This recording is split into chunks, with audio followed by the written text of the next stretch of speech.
Hello, नमस्ते बच्चों। आज अपन पढ़ेंगे वेक्टर की लेक्चर नंबर 14। लेक्चर नंबर 13 तक अपन ने क्या क्या पढ़ा था कि दो वेक्टर को ऐड करना पढ़ लिए थे अपन ने, पैरेललोग्राम लॉ पढ़ा था। एक लॉ बच गए थे इसमें, पॉलीगन लॉ। वो पॉलीगन लॉ आज पढ़ेंगे। इसके बाद जो है अपन फिर वेक्टर के मल्टीप्लिकेशन वाले पार्ट में आएंगे। तो आज के लेक्चर अपन स्टार्ट करेंगे।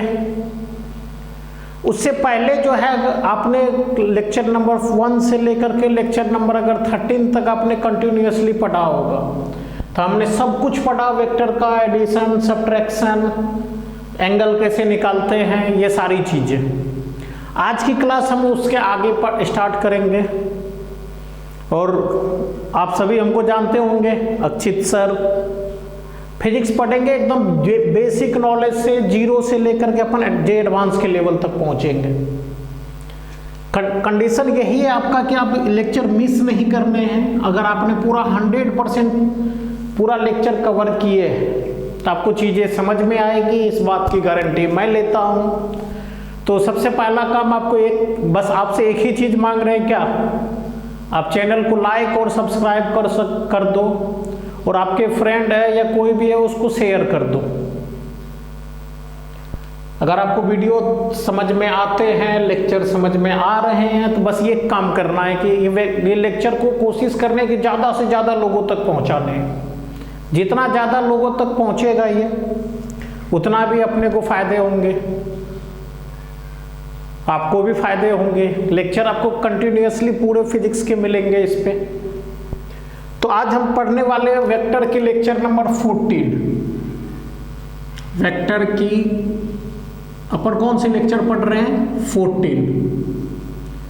तो सबसे पहले आज के लेक्चर स्टार्ट करते हैं।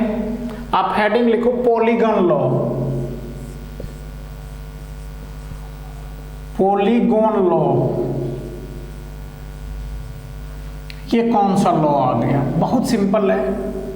मतलब क्या है कि आपको आता होगा कि पॉलीगन किसको बोलते हैं अपन।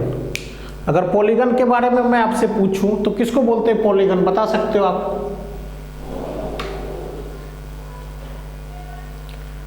पॉलीगन के बारे में सुना होगा।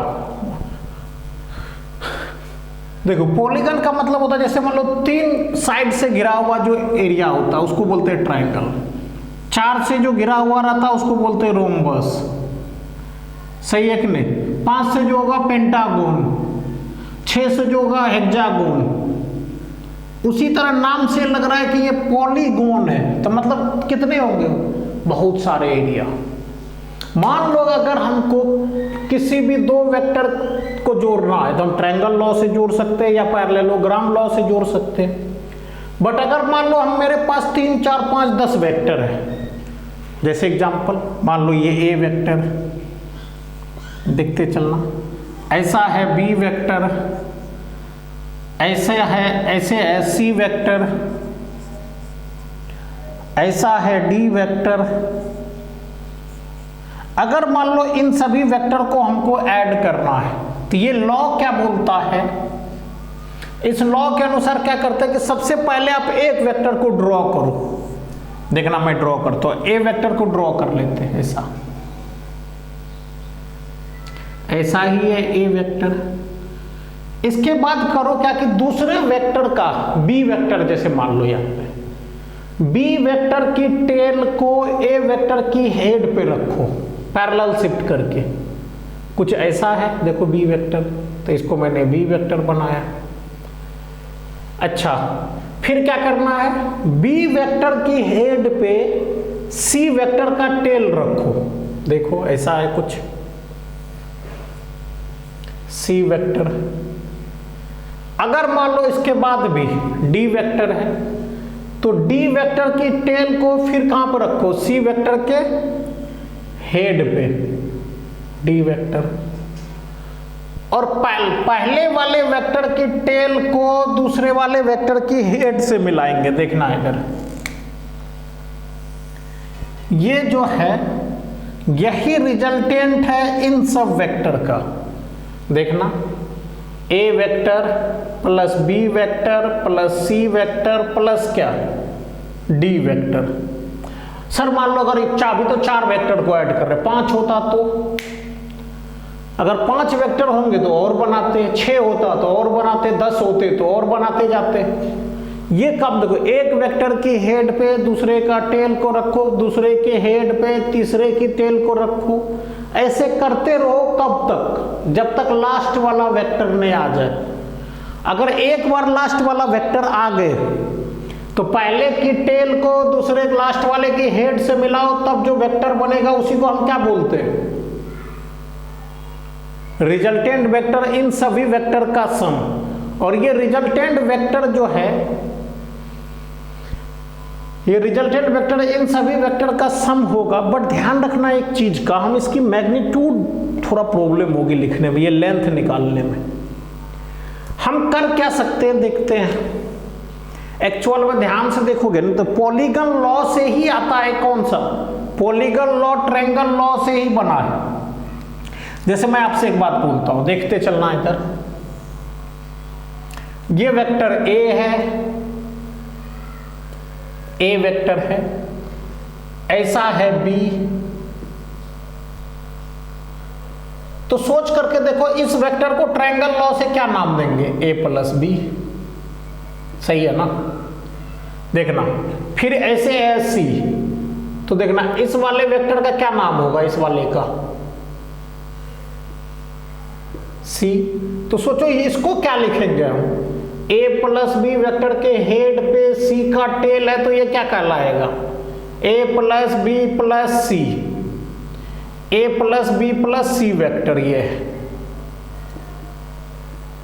सही है। फिर कौन सा है, D,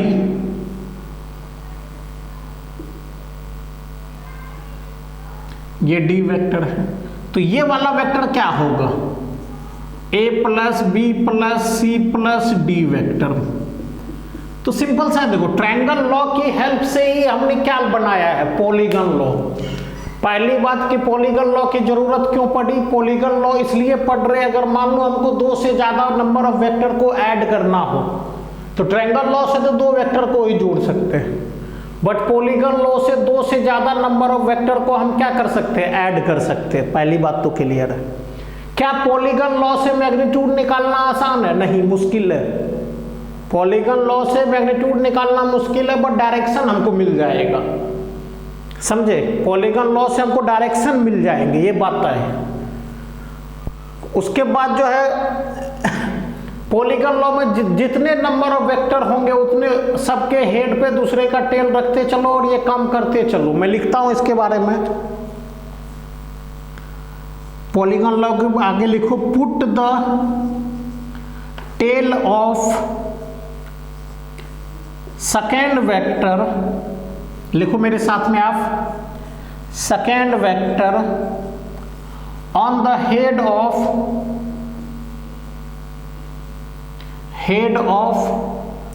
first vector,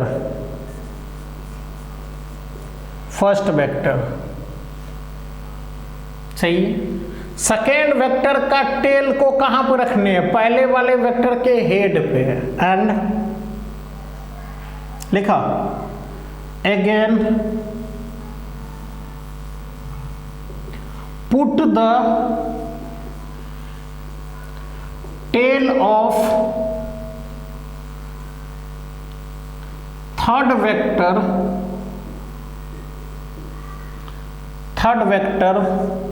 on the head of second vector. समझो, तीसरे वाले की टेल को दूसरे वाले की हेड पे रखो, और ये काम करने हमको लगातार करते चलना है। मैं लिख देता हूं, do this again and again, do this again and again, 2 बार। ये लगातार 2 बार लगातार करते जाओ until लास्ट वेक्टर कम्स, जब तक कि कौन नहीं आ जाए, लास्ट वेक्टर कम्स, जब तक अंतिम वाला वेक्टर नहीं आ जाए, लास्ट वाला vector. then the vector joining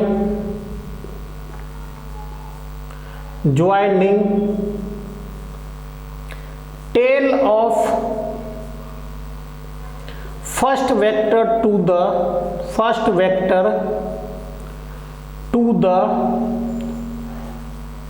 head of last vector is resultant of all these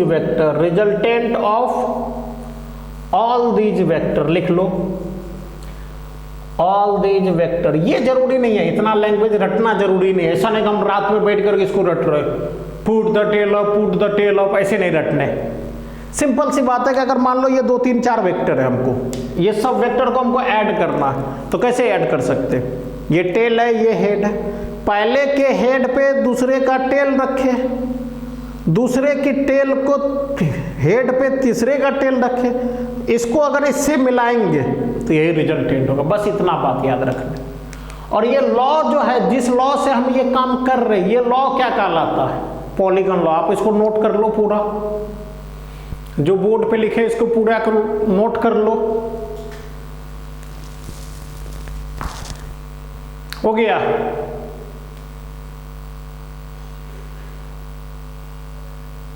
चलो मैं लिख देता यहां पे कि दिस लिख लो इसमें और कंटिन्यू करके। This law is known as polygon law. बहुत बड़ी बात नहीं, बच्चों वाली बात है। एक के हेड पे दूसरे का टेल, दूसरे के हेड पे तीसरे का टेल, तीसरे के हेड पे चौथे का टेल, तब तक करते रहो जब तक कि लास्ट वेक्टर नहीं आ जाए। पहले की टेल को लास्ट वाले के हेड से मिलाने वाला जो वेक्टर होगा वही क्या कहलाएगा? Resultant vector. और ये लॉ क्या कहलाते हैं? लिख लो इसी में। दिस लॉ इज नोन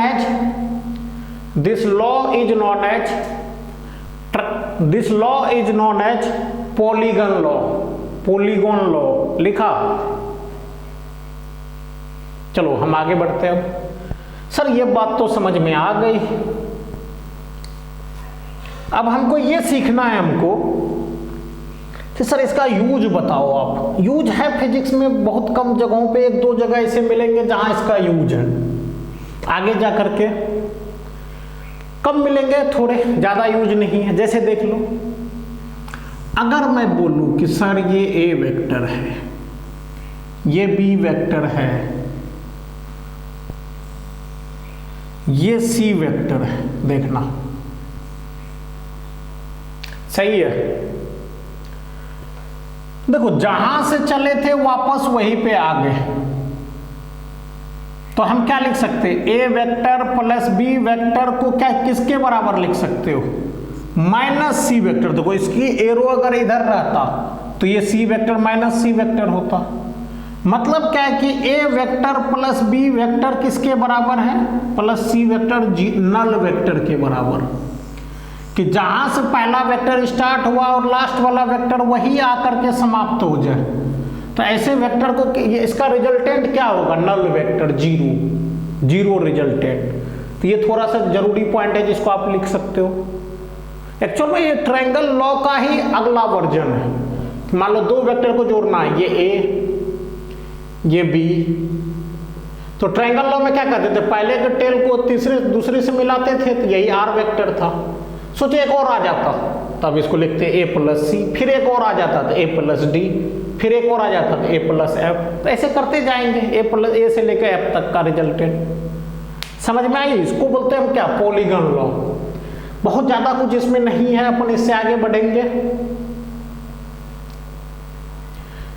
कुछ पॉइंट है जो याद रखने वाले हैं, समझने वाले हैं। आप हेडिंग लिखो, बहुत इंपॉर्टेंट एक पॉइंट है, ये है triangle inequality.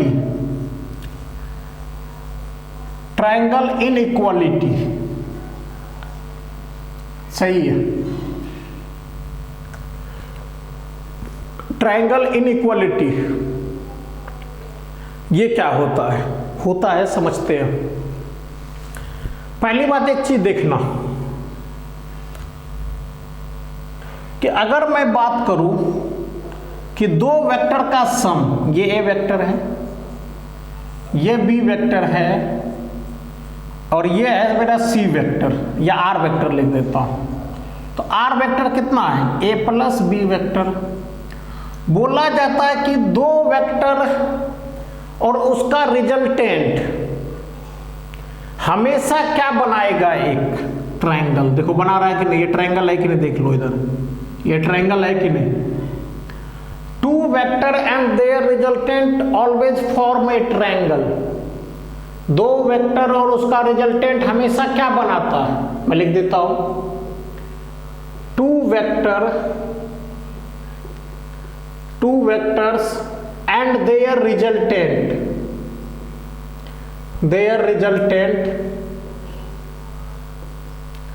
must be form a triangle, must be formed a triangle। सही है, ये हमेशा क्या बनाएगा, एक ट्रायंगल। ये बात तो सही है। अभी अभी हमने पॉलीगन लॉ पढ़ा। मान लो ये ए, ये बी और ये है सी, तो तुम सोच करके बोलो कि A vector plus B vector plus C vector कितना के बराबर है। देखो देख बार, 0।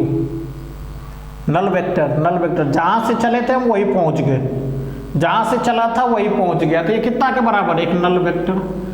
मतलब तीन वेक्टर का समेशन 0 कब देगा, या नल वेक्टर कब देगा, जब वो ट्रायंगल बनाएगा। अगर तीन वेक्टर का समेशन हमेशा नल वेक्टर कब देगा, जब ट्रायंगल बनाएगा। लिख देता हूं मैं, इफ समेशन या रिजल्टेंट लिखो अच्छा लगेगा। If resultant of 3 vectors is 0, then they must be form a triangle, they must be formed a triangle। सही है, वो हमेशा क्या बनाने वाला है, एक ट्रायंगल। ये बात भी सही है कि सर तीन वेक्टर को जोड़े और उसका रिजल्टेंट 0 होगा, तो इसका मतलब क्या वो ट्रायंगल बनाएगा, जरूर बनाएगा। बिना ट्रायंगल बनाए वो तीन वेक्टर 0 नहीं हो सकते, देखना।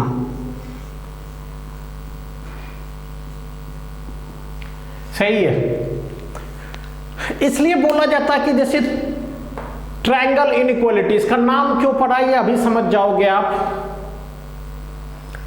कि ट्रायंगल इनइक्वालिटी नाम क्यों पड़ा है इसका। पहले यहां तक नोट कर लो, हम आगे बढ़ते हैं, समझना। इधर एक एग्जांपल ले लेते हैं, एक एग्जांपल लेता हूं मैं, उस एग्जांपल से अपन सब कुछ लिख पाएंगे। बचपन में एक चीज पढ़ाए जाते थे कि आप मान लो 3 साइड की लेंथ देते हैं, जैसे मान लो क्या 2 मीटर, 1 मीटर और 5 मीटर की लेंथ से क्या आप एक ट्रायंगल ड्रॉ कर सकते हो। 2 मीटर, 1 मीटर और 3 मीटर की लेंथ से क्या आप ट्रायंगल ड्रॉ कर सकते हो, नहीं, इम्पॉसिबल है ये। कितना भी कोशिश कर लो, दुनिया की कोई सा भी स्केल ले लो, कुछ भी कर लो, आप 2 मीटर, 1 मीटर और 5 मीटर की लेंथ का ट्रायंगल नहीं बना सकते हो।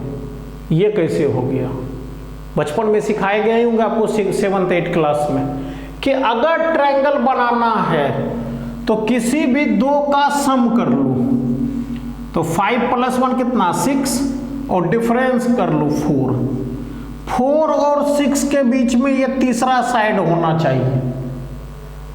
अगर ट्रायंगल बनाना है तो कोई भी 2 ले लो, इन दोनों को ले लो, 2 और 1 3, 2 - 1 1। बोला जाता कि इन दोनों का समेशन और इन दोनों का डिफरेंस के बीच में 5 आना चाहिए। यहाँ पे है क्या, नहीं, तो हम ट्रायंगल बना ही नहीं पाएंगे। और ट्रायंगल नहीं बना पाएंगे तो सोचो कहीं पे अगर 2 और 1 वेक्टर को जोड़ेंगे जिसकी मैग्नीट्यूड 2 और 1 है, क्या ये 5 दे सकता है, नहीं। अभी तो पढ़ा पीछे कि अगर ट्रायंगल बनना है तो ही रिजल्टेंट आएगा, कि दो वेक्टर और उसका रिजल्टेंट हमेशा ट्रायंगल बनाता है, और ट्रायंगल बनेगा ही नहीं तो रिजल्टेंट कहाँ से मिलेंगे, नहीं मिलेगा।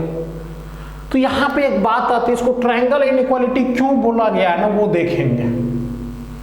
सबसे पहले आपने पढ़ा था, जैसे मान लो अभी हम बहुत, यहाँ पर एक डायग्राम बना लेते हैं, ये ए, ये कुछ है बी। सोच के देखो कि हमने पढ़ा था कि a प्लस बी का मैग्नीट्यूड क्या होता है, एक बार सोच के बोलो तो आप पीछे पढ़े, a square plus B square plus 2ab cos theta, सही है।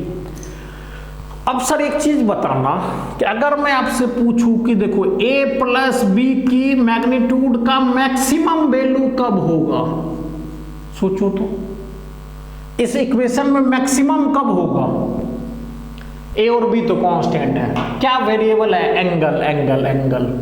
अगर एंगल को कुछ आड़ा तिरछा कुछ भी करे तब मैक्सिमम, मैक्सिमम के लिए cos थीटा मैक्सिमम होना चाहिए, और ये cos थीटा मैक्सिमम कितना होता है सर, 1। तो अब सोच के देखो कि अगर a प्लस बी की हम मैक्सिमम वैल्यू चाहिए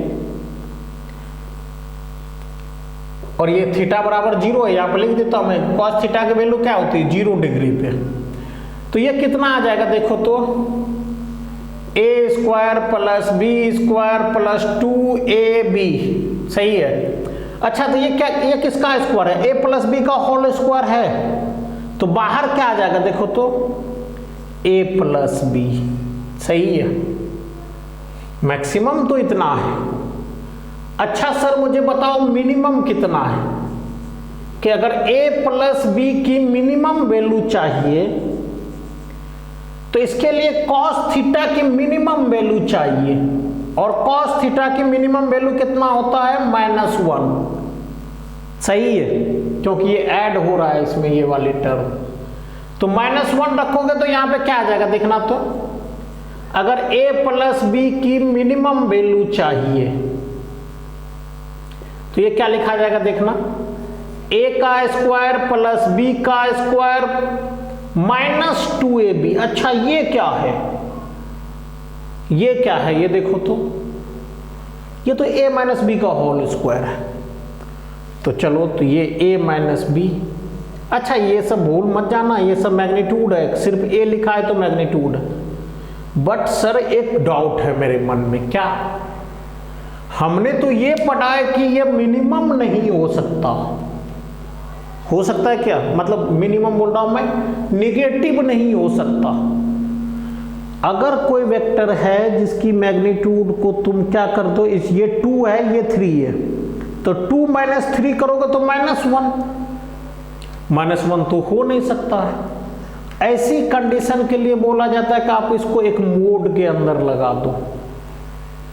मतलब क्या है कि अगर दो वेक्टर को ऐड करे, सब्ट्रैक्ट ऐड करे, तो उसकी मैक्सिमम वैल्यू तो दोनों के मैग्नीट्यूड के बराबर है, मैग्नीट्यूड के बराबर है, देख लो मैग्नीट्यूड के बराबर है। यहां मोड नहीं है, ध्यान से देख लो, यहां पे मोड नहीं है। बट जब सब्ट्रैक्ट करेंगे तो हो सकता है कि ये वैल्यू नेगेटिव दे दे, और मोड कभी भी नेगेटिव नहीं होता, इसलिए मैंने बाहर से एक मॉडुलस लगा दिया। किसी से भी किसी को घटाओ तो वो नेगेटिव नहीं देगा। समझ में आए, समझ में आए तो जल्दी नोट कर दो, अगर समझ में आ गया तो आप जल्दी नोट कर दो, इसको कर लिए। चलो अब हम क्या कर सकते हैं, इसको, ये आया यहीं से है। अगर इन दोनों को तुम ध्यान से पढ़े हो तो देखना इधर कि मतलब a plus B mod under a plus B का सबसे कम वैल्यू क्या हो सकता है, वो क्या था, mode under a minus mode under b। But sir यहां एक लोचा था, यहां इसका ये लोचा था कि ये वाली वैल्यू जो है मान लो ये 2 है, ये 3 है, तो 2 - 3 करोगे तो -1, बट -1 तो मोड की वैल्यू ही नहीं होती। तो इसलिए इसको क्या करते कि हम एक और मोड लगा देते ताकि ये इसको पॉजिटिव बना दे। ये मिनिमम वैल्यू है और मैक्सिमम वैल्यू क्या है कि mod A plus mod B, ये इसकी मैक्सिमम वैल्यू है।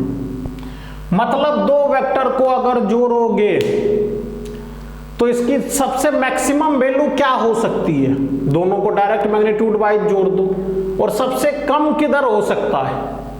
जब दोनों को क्या कर लो, आप माइनस कर लो। अगर माइनस आ रहा तो मोड लगा देते एक्स्ट्रा। जैसे कि एक एग्जांपल कि मान लो कि ए वेक्टर की मैग्नीट्यूड है कुछ भी 3 की और बी वेक्टर की मैग्नीट्यूड है 5 की, सही है। तो मुझे बताओ कि a प्लस बी वेक्टर जो होगा इसकी वैल्यू कहां से कहां तक हो सकता है? तो क्या बोला था कि डायरेक्ट जोड़ दो तो 8 हो सकते हैं, घटा दो तो 3 - 5 तो -2, बट मोड लगा दिए तो 2। यही तो बताया था। इसलिए तो ये अलग है कि a प्लस बी अगर स्केलर होता तो हम सीधा 5 और 3 को जोड़ते तो 8 मिलता। क्योंकि ये वेक्टर है तो जोड़ने पे 2 भी दे 2 से लेकर के 8 तक में कुछ भी दे सकता है। तो वेक्टर को जोड़ने के अलग मेथड है नहीं। और देखो यहां से वही काम तो हो रहे हैं कि ट्रायंगल बनेगा तो ये दो साइड है, तो ये दो साइड का समेशन के बराबर होगा। तीसरा साइड जो है a प्लस बी तीसरा साइड है, ये इन दोनों के सम के बराबर होगा और डिफरेंस इसके बीच में होना चाहिए। तो इसके बीच में है, ट्रायंगल लॉ है कि नहीं, इसलिए इसका नाम पड़ता है ट्रायंगल इनइक्वालिटी। आप नोट कर लो, फिर इस पे 1-2 क्वेश्चन कर लेंगे हम। पहले इसको आप नोट कर लो। कर लिए? ये एग्जाम्पल करके लिखेंगे हम। ये एग्जाम्पल है। चलो हम आगे बढ़ते हैं इससे। सर आपने प्लस का तो बता दिया, बट मुझे ये बताओ माइनस आ जाए तब क्या होंगे? एडिशन और सब्ट्रैक्शन पीछे मैं चिल्ला के बता रहा हूं क्या कि दो अलग अलग बात है कि एक ही बात है? दो अलग अलग बात है कि एक ही बात है? एक ही बात है। एडिशन सब्ट्रैक्शन सब एक ही बात होते हैं। समझने के लिए बचपन में सिखाए जाते हैं अलग अलग। अब देख लेते ना हम कि a माइनस बी वेक्टर की मोड का फॉर्मूला क्या पढ़ा था आपने? बताओ तो जल्दी में मुझे सभी लोग। a² plus b² minus 2ab cos theta.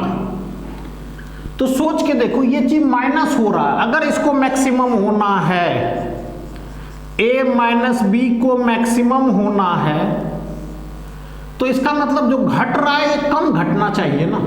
ज्यादा घटा दोगे तो लोचा है, कम घटाओ, कम से कम घटाओ। तो इसका मतलब cos थीटा को क्या लिखेंगे?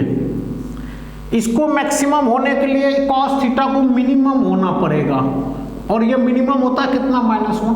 फिर से देखो तो a माइनस बी की मैग्नीट्यूड की मैक्सिमम वैल्यू क्या आ जाएगा? देखना ध्यान से तुम।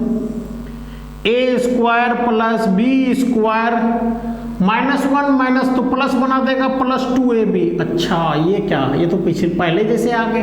हाँ कि दो वेक्टर को डिफरेंस करो उसकी भी मैक्सिमम वैल्यू यही मिलता है कि mod a प्लस क्या? mod b। और दो आप समझ सकते हो कि अगर ये मिनिमम होगा तो इसको मैक्सिमम होना पड़ेगा जो 1 होगा। यहां 1 रखेंगे तो कितना? a² plus b² minus 2ab। तो वो किसका फॉर्मूला है? वो फॉर्मूला है a माइनस बी की। इसकी मिनिमम वैल्यू क्या हो सकती है?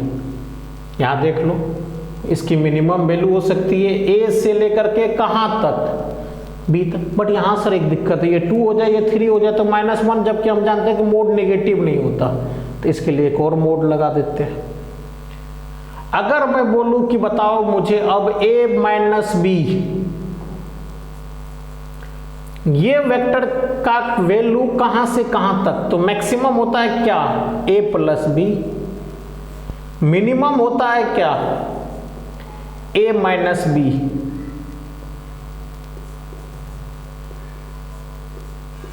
बट इसमें एक मोड एक्स्ट्रा लगाते हैं।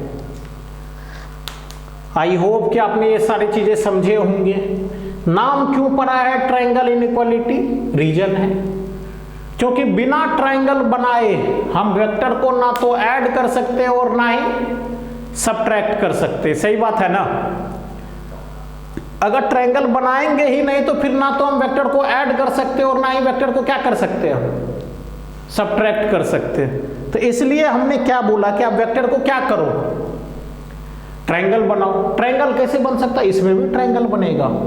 तो इसकी मैक्सिमम वैल्यू क्या होना चाहिए? a प्लस, अच्छा यहां गड़बड़ लिख दिया, ऐसा है, ऐसा दो मोड है। सही है। इसका भी एक एग्जांपल देख लेते हैं। इसका भी एक एग्जांपल देख लेते हैं। जैसे मान लो, जैसे कि एग्जांपल ऐसा कि सर मैग्नीट्यूड ऑफ ए है 4 की, मैग्नीट्यूड ऑफ बी है 3 की। तो सर मुझे ये बताओ कि ए माइनस बी की वैल्यू कहां से कहां तक होगी? बहुत सिंपल है, शर्म आ जाए। इन दोनों को सीधा जोड़ दो तो 7, इन दोनों को माइनस कर दो तो 1। मिनिमम वैल्यू 1 होगी, मैक्सिमम वैल्यू 7 होगा। अच्छा इसमें ये भी बता दो मुझे कि a प्लस बी की मैक्सिमम वैल्यू क्या होगी? ये भी क्या हो जाएगा? देखो तो इसमें भी जोड़ दो तो 7 और इसमें भी जोड़ दो तो क्या हुआ? क्योंकि ट्रायंगल बनता है इसलिए इस इनइक्वालिटी का नाम है क्या? Triangle inequality. आई होप कि आपने ये सारी बातें समझी होगी कि दो वेक्टर और उसका रिजल्टेंट हमेशा क्या बनाता है? एक ट्रायंगल।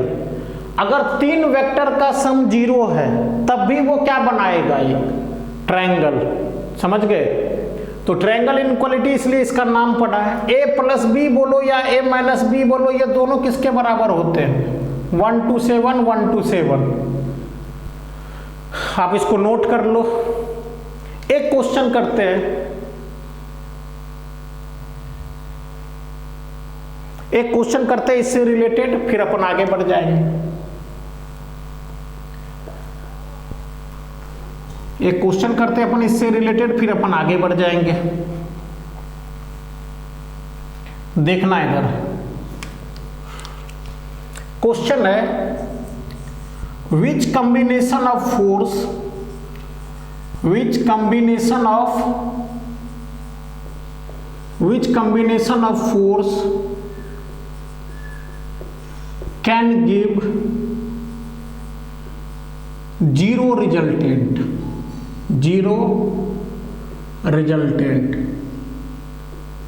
ऑप्शन है तुम्हारा 2 newton, 2 newton, 6 newton, 1 newton, 3 newton, 5 newton. Option C है 2 newton, 3 newton, 1 newton. Option D है, ऑप्शन डी है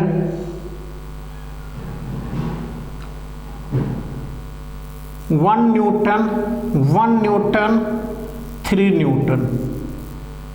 देखो तो इस क्वेश्चन को कैसे सॉल्व करें? कौन सा कॉम्बिनेशन है फोर्स की जो तुमको क्या दे दे? Zero resultant. अच्छा, जीरो रिजल्टेंट का सिंपल सा मतलब है कि एफ नेट 0 होना चाहिए, मतलब ये तीनों फोर्स का सम 0 होना चाहिए। 0 कब होगा? जब ये ट्रायंगल बनाए, ये F1, ये F2 और ये क्या होगा? F3।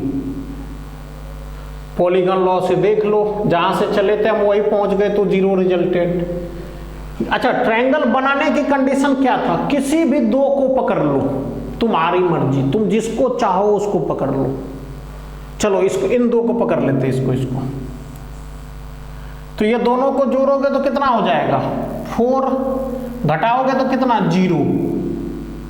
पहला वाला जो ऑप्शन है, अगर 2 न्यूटन को जोड़ोगे तो कितना आ जाएगा? 4 न्यूटन, और ये कितना 0 न्यूटन। मतलब बोला जा रहा है कि F3 इसके बीच में होना चाहिए। देखो क्या है, नहीं, तो ये नहीं हो सकता। बी पार्ट देखो, बी पार्ट है कि देखो 1 और 3 को ले लेते हैं, चाहे तो चलो तुम बोलोगे बार बार सर इधर से क्यों ले रहे, इधर से लो, चलो ले लेते हैं, उसमें क्या है।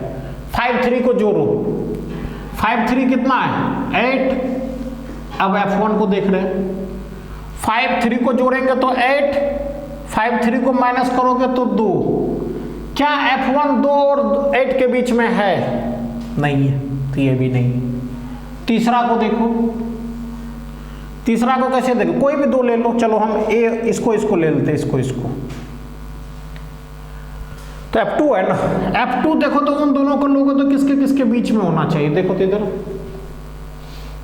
इन दोनों को सम करो 3 और माइनस करो तो अच्छा इसमें मिल रहे 3 से 1 के बीच में 3 है कि नहीं है, ये हो जाएगा। और डी ऑप्शन क्या है, इसमें भी ले लो तुम्हारी मर्जी, चलो इन दोनों को ले लेते। तो F3 बच गया है, तो F3 कहां से कहां के बीच में होंगे, ऑप्शन चेक करने पड़ते हैं ऐसे क्वेश्चन में। तो 2 से 1 के बीच में, अच्छा क्या 2 से 1 के बीच में 3 है क्या, नहीं, तो ये नहीं होंगे। तो मेरा करेक्ट आंसर कौन सा आया, सी, सही है।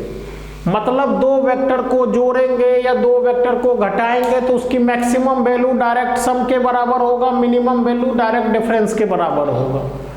क्वेश्चन को घुमा करके पूछ सकता है कि कौन सा 3 फोर्स है जो दे दे क्या, 0 रिजल्टेंट। और इसको एक वर्ड बोलते हैं इक्विलिब्रियम।